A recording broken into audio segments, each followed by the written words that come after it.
जिसका बेटा हाफिज कुरान हो गया, फिर तो समझो उसका बेड़ा पार हो गया, फिर तो समझो उसका बेड़ा पार हो गया।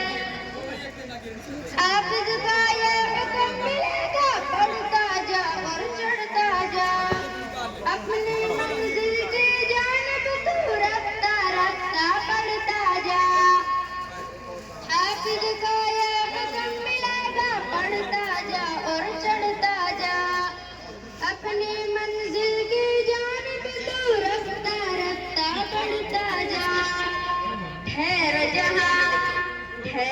जहाँ यहीं बस मकाम हो गया, फिर तो समझो उसका बेड़ा पार हो गया, फिर तो समझो उसका बेड़ा पार हो गया।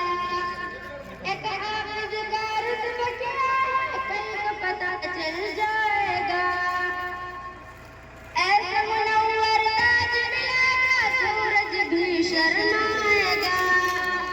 एक हाफिज का रुतबा क्या है, कल को पता चल जाएगा, ऐसा मुनव्वर ताज मिलेगा, सूरज भी शर्माएगा। अल्लाह अल्लाह अल्लाह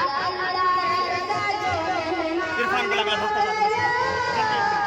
अल्लाह का जो मेहमान हो गया, फिर तो समझो उसका बेड़ा पार हो गया, फिर तो समझो उसका बेड़ा पार हो गया। अकरम है ये अकरम है, अजमल है ये अकमल है, देखो फजीलत है कि बाकी की नूरी से भी अफजल है। अकरम